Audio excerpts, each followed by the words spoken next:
Bonne année à tous, santé, bonheur, argent, etc. Je vous souhaite une très belle année 2017 et pour la commencer en beauté, ma première sélection d'applis de l'année et tant qu'à faire, des applis pour se distraire. Thriller, suspense, action, la programmation de Studio Plus, une application gratuite pour iPhone et Android a de quoi faire vibrer le palpitant. Mais savez que ces faux airs de Netflix, l'application signée Canal pourrait passer en fin de compte juste pour une énième plateforme de VOD sur abonnement.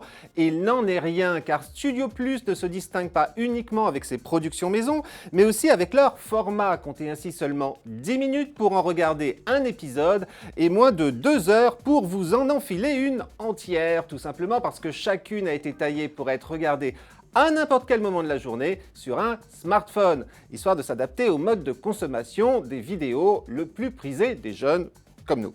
Et puis aussi d'occuper tout le monde dans les transports en commun, dans les salles d'attente des médecins, pendant les pauses au bureau.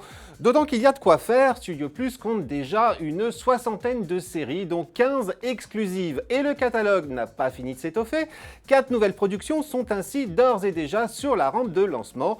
Parmi elles, la géniale Amnésia de Jérôme Fansten, qui imagine un monde où tous les êtres humains seraient soudainement devenus amnésiques. Souhaitons cependant à Studio Plus que ces inscrits de la première heure n'oublieront pas, eux aussi, de s'abonner au terme de leur mois d'essai gratuit, parce qu'il faut compter 1,99 € par mois pour continuer à en profiter, et c'est le minimum. Un peu plus d'1 an après son lancement sur la toile, voilà que YouTube Gaming se décline enfin sous forme d'application mobile. Gratuite bien évidemment et sur Android comme sur iPhone, de quoi contenter ainsi tous les gamers qui retrouveront leur rubrique préférée. Autrement dit, avant tout, des retransmissions en direct de parties jouées par d'autres fous de la manette, de compétitions et de conférences officielles, mais aussi plus de 25 000 pages consacrées chacune à une seule production, Minecraft, Grand Theft Auto, League of Legends, Clash Royale, Rainbow Six, etc.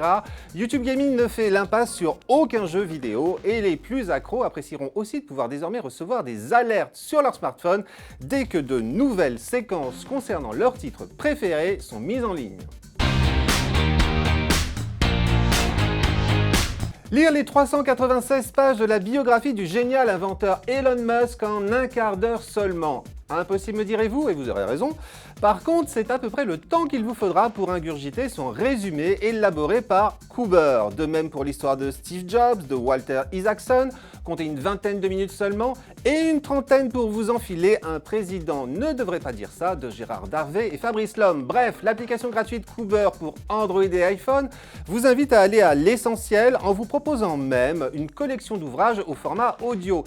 Idéal donc pour les pressés et les paresseux, mais qui en contrepartie devront s'acquitter d'un abonnement parce que le temps, c'est de l'argent.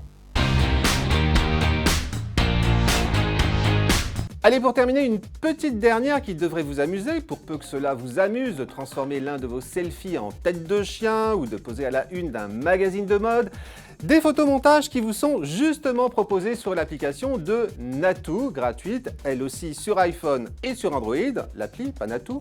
A noter qu'en plus, la youtubeuse humoristique aux 2,9 millions d'abonnés y diffuse également ses vidéos et sa soundbox, ses fans pouvant ainsi la réécouter, s'écriant sans se prendre au sérieux « C'est moi la plus belle » ou « Je suis une double licorne ». Enfin, dans sa boutique intégrée, vous pourrez même acheter son livre, icônes et ses bijoux, sauf que là, bien évidemment, ce n'est plus gratuit. Et voilà, c'est tout pour cette semaine, mais nous nous retrouvons naturellement mercredi prochain pour un nouveau numéro de Phonaps et en attendant, vous le savez, sur mon Facebook, mon Twitter et surtout dans le magazine 01net en kiosque un mercredi sur 2, un numéro à ne pas manquer. Bon, à mercredi prochain donc, et d'ici là, portez-vous bien.